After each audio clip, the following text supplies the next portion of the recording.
샬롬 6월 11일 수요일 하나님 나라를 시작하는 말씀 묵상 시간입니다.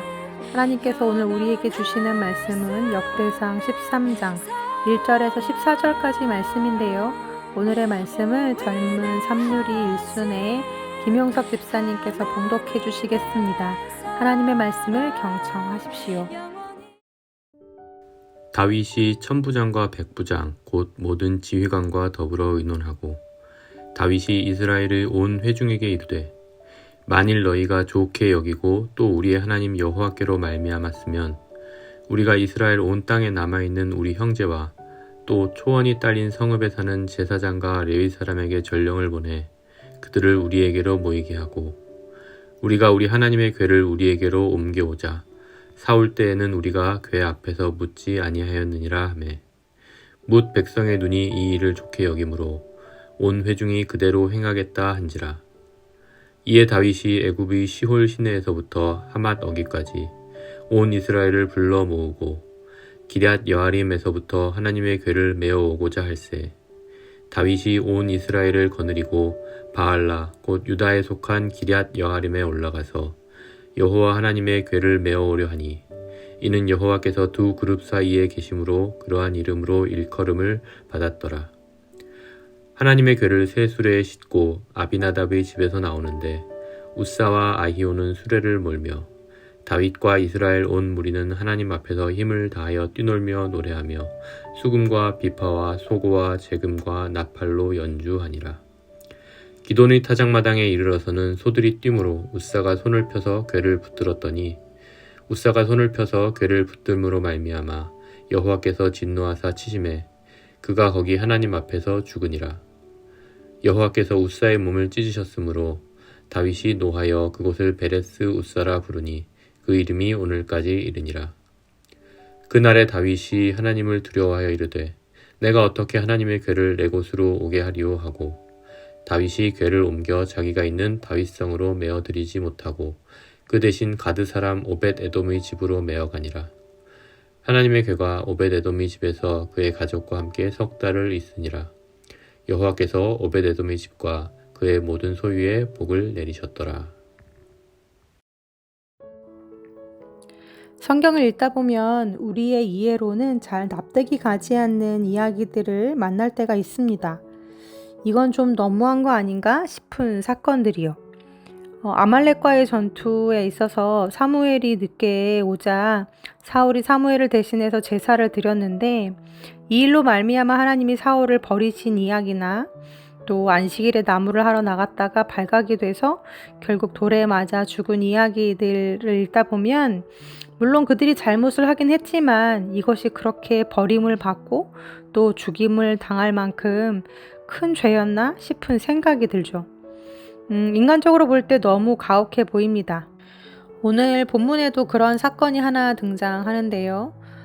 다윗이 예루살렘으로 언약궤를 옮겨올 때 소들이 갑자기 날뛰므로 언약궤가 떨어지는 것을 막기 위해 우사가 손을 뻗쳐서 흔들리는 언약궤를 붙잡았는데요.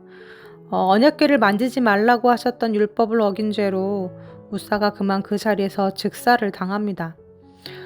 이런 본문을 마주할 때마다 우리는 마음이 어렵습니다. 좀 너무하신 거 아닌가? 그럴 수도 있지. 모르고 그랬을 수도 있고 또 알고 그랬다 하더라도 그럴 만한 정황과 사정이 있었을 텐데 단지 율법을 좀 어겼기로서니 어떻게 이렇게까지 하실 수 있지? 이런 생각이 듭니다. 그런데 조금의 여지도 두지 않고 우리가 아는 그 사랑의 하나님은 이들을 심판하시죠. 그것도 참 참혹하게요. 이번 본문 역시도 도대체 왜 그러셨을까? 풀리지 않는 의문과 또 어려운 마음을 가지고 계속 고민하고 묵상하면서 제 마음 가운데 주시는 작은 깨달음이 하나 있었습니다. 오늘은 그 이야기를 함께 나누어 보고자 합니다. 오늘의 사건을 이해하려면 먼저 언약궤가 어떤 과정을 통해 다시 예루살렘으로 옮겨오게 되었는지 정황을 먼저 살펴봐야 합니다. 사울 시대에 언약궤는 블레셋에게 빼앗겨서 약 7개월 동안 블레셋 땅을 떠돕니다. 그런데 언약궤가 옮겨가는 곳마다 하나님의 심판이 임하자 그들은 두려움에 다시 언약궤를 소가 끄는 수레에 실어서 이스라엘로 보내게 되는데요. 그래서 블레셋에 인접한 기럇 여아림이라는 마을에 언약궤가 도착하게 되고 그 마을 사람들은 이 언약궤를 산 위에 있는 아비나답의 집으로 보내 그때부터 20년 동안 언약궤가 그 집에 머무르게 됩니다. 그런데 사울을 이어 왕이 된 다윗이 다시 이 언약궤를 예루살렘으로 모셔올 마음을 품습니다. 원래 있어야 할 곳으로, 또 하나님의 임재와 소통을 소망하면서 언약궤를 모셔오기 위해 사람들을 모으고 뜻을 모으죠. 그런데 그 과정에서 일이 터집니다.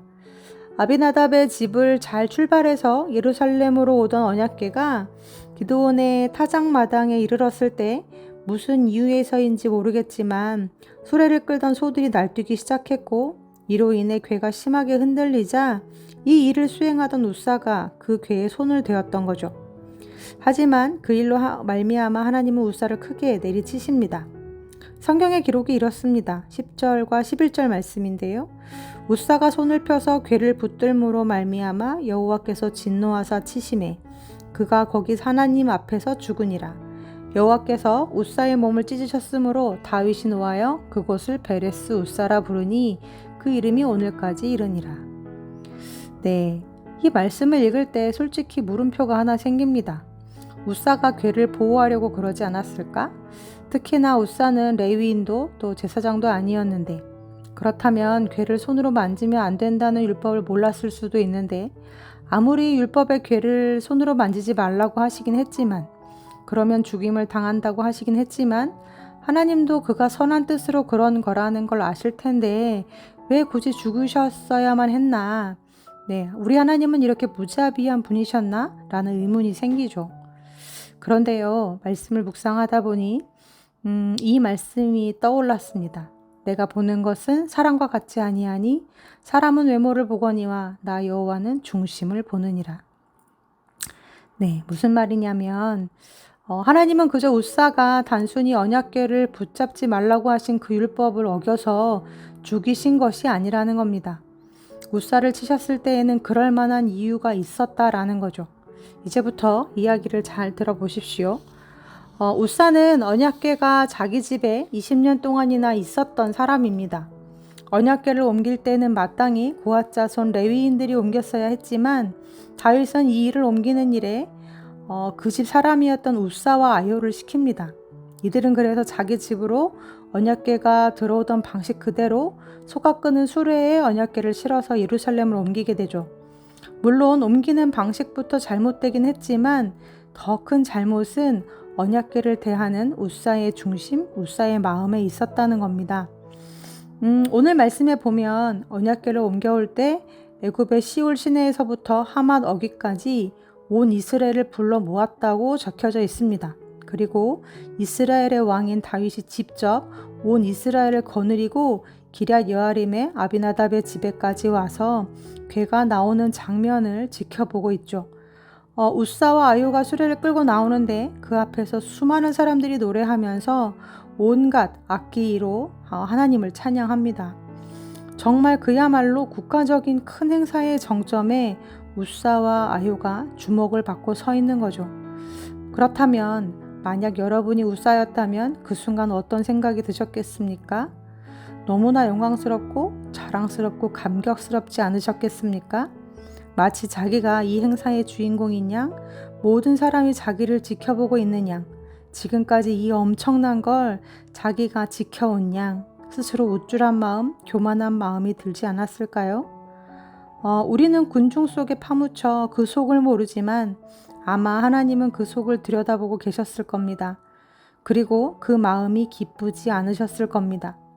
소가 날뛰어 궤가 수레에서 떨어지려 했을 때 우사가 손을 뻗어 그 궤를 잡으려 했던 건 우리가 인간적으로 눈으로 볼 때는 선한 의도처럼 보였을지 몰라도 어쩌면 그의 중심에 있던 교만이 드러나는 행동이 아니었을까? 네, 이런 생각을 해봅니다. 그렇다면 두 번째로 이런 질문이 들죠. 물론 하나님의 궤를 자기 승전비나 또 소유물처럼 여겼던 우사의 잘못이긴 했지만 애초에 레위인이 아니었던 우사와 아효에게 이 궤를 옮겨오는 직무를 맡긴 다윗의 책임은 아닌가라는 거죠. 레위기와 민수기를 보면 언약궤는 반드시 레위인 그 중에서도 고앗 자손이 어깨에 메고 옮겨야 한다고 기록되어 있습니다.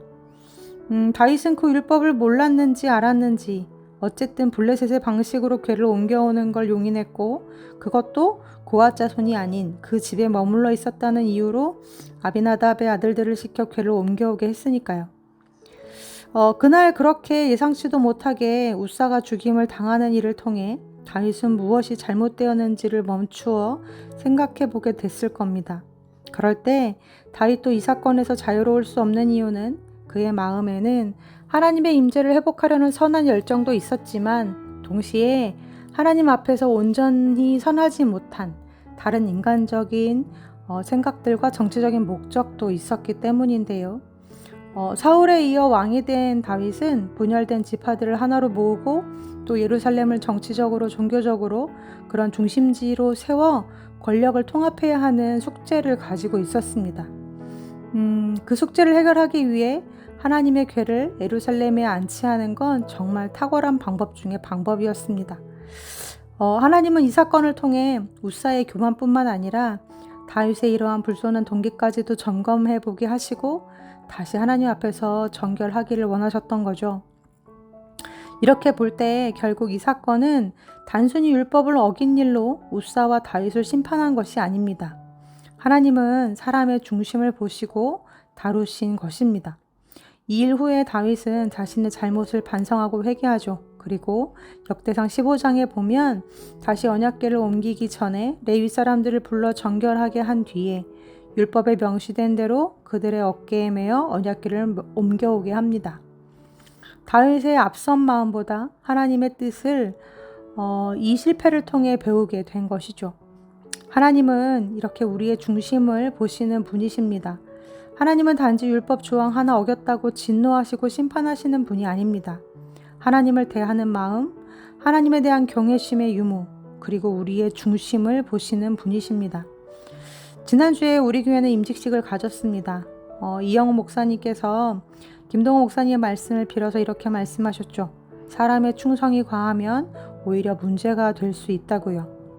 하나님보다 내가 높아지려고 하는 순간, 또 하나님의 뜻보다 내 뜻이 앞서는 순간 우리 역시 우사가 될 수 있고 또 다윗이 될 수 있습니다. 하나님이 우리에게 원하시는 건 하나님을 경외하는 마음입니다. 우사처럼 중심을 잃고 교만해지지 않도록, 다윗처럼 자신의 목적을 위해 하나님을 이용하지 않도록, 사람은 속여도 하나님은 속일 수 없기에 우리의 마음 중심을 늘 들여다보면서 그분의 눈앞에서 코람되어 항상 근신하며 두려워하며 하나님을 경외하는 우리 우신의 성도님들 되시기를 간절히 기도합니다. 아멘. 함께 기도하시겠습니다. 우사의 마음과 다윗의 마음을 보셨던 하나님, 눈이 가리워진 자가 맞습니다. 내 눈앞에 주님이 계시고 그 주님이 내 중심을 꿰뚫어 보십니다. 하나님을 향한 경외를 잃어버리지 않게 하여 주옵소서. 내 정욕이, 내 자아가 하나님보다 높아지고 하나님의 뜻보다 앞서 나가지 않도록 성령 하나님 언제나 우리의 눈을 밝혀 주시옵소서. 오늘도 성령 하나님 우리의 중심을, 우리의 삶을, 우리의 언행을 지켜 주시옵소서. 예수님의 이름으로 기도합니다. 아멘. 말씀을 마쳤습니다. 오늘의 감사 사연은 앞서 말씀을 봉독해 주신 김용석 집사님의 사연을 함께 나누어 드립니다. 안녕하세요. 젊은 삼누리 일순 김용석입니다. 작년 10월 박신혜 목사님으로부터 하나씩 부탁을 받았는데 당시 사정이 여의치 않아 다음으로 미루겠다고 했었습니다. 그리고 다시 연락을 주셔서 하겠다고 했고 지난 시간을 돌아보며 어떤 내용을 나눌까 고민했습니다. 기왕이면 아침에 감사가 넘치는 나눔을 하면 좋은데 저는 그렇게 감사로 마음을 채우지 못한 40대 후반을 지나고 있습니다. 오히려 불안과 두려움 그리고 한숨과 안도의 바톤 터치가 수시로 이루어지는 중에 하나님에 대한 원망과 불평을 수시로 쏟아내다가 송구하고 가분하게 주어지는 평안 속에 쑥스러운 감사를 고백하는 시간이 반복되고 있네요. 그러다가 결국은 풀 죽은 배추 같은 모양을 하고 내가 갈 곳은 결국 하나님 곁밖에 없구나 하면서 엎드리곤 합니다. 그렇게 그치지 않는 투덜댐 속에 지나간 시간들을 돌이켜보니 하나님이 없었다면 내 인생은 어떠했을까 싶네요. 경제적으로 그리 넉넉하지 않은 데다가 분위기도 그다지 밝지 않았던, 그저 억척스럽고 성실하셨던 부모님 밑에 정서적으로 기능을 잘 하지 못했던 가정에서의 어린 시절, 하나님께서는 유료였던 유치원 대신에 무료였기 때문에 가게 된 교회 주일학교를 통해 제게 큰 가족을 주시고 제 삶을 인도해 주셨습니다. 제 성향이나 가정 배경을 생각하면 저 같은 사람이 감히 해보지 못했을 리더십을 배우고 발휘해보는 기회를 얻은 것을 비롯해서 다양한 경험과 훈련, 연습의 기회가 교회와 그곳에서 만난 사람들을 통해 제게 과분하게 주어졌고 그것을 통해 배우고 성장할 수 있었습니다. 그러고 보면 제 인생, 특히 내면의 팔할은 교회가 만들어 주었다고 해도 과장이 아닐 겁니다. 중학교 졸업할 때 지금도 왜 그 친구가 저를 선택했는지는 모르겠지만 학원을 같이 가자고 해준 그 친구와의 만남을 만들어 주시지 않았다면 입시는 물론 사실은 전도사였던 학원 선생님을 어떻게 만나고 그 선생님과 그분이 이끈 모임을 통해 인생의 태도가 바뀌는 경험을 어떻게 할 수 있었을까 싶습니다. 취업을 준비하며 답답한 마음에 예수원을 다녀오다가 회사 면접을 놓칠 뻔했는데 그걸 오히려 사전에 예상 질문을 준비할 기회로 바꿔주신 것도 참 놀라운 일이었습니다.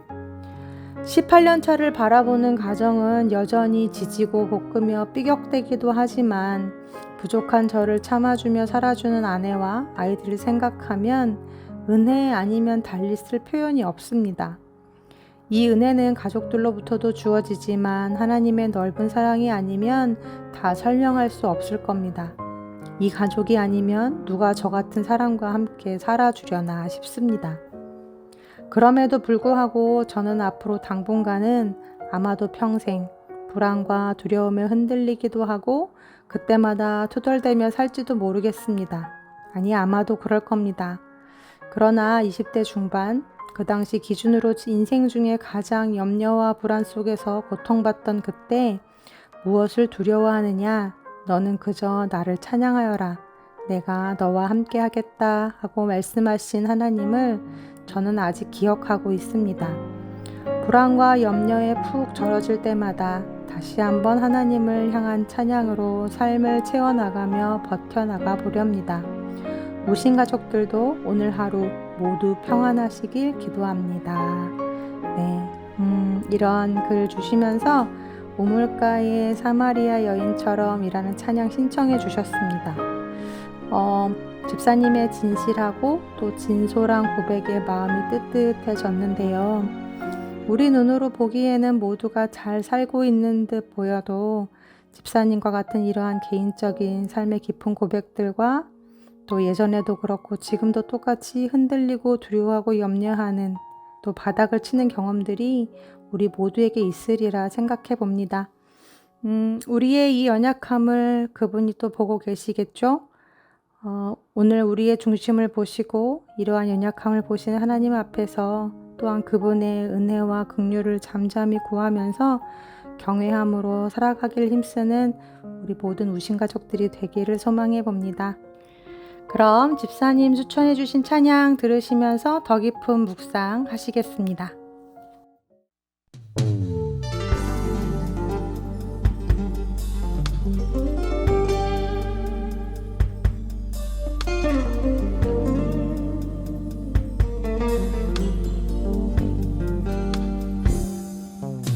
뜨거운 태양이 머리를 짓누르며 어김없이 찾아가야 했던 그곳 삶의 무게만큼 힘든 물을 이고 돌아오는 길에 목마름은 여전하고 어쩔 수 없는 운명이라 여기며 왔던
이미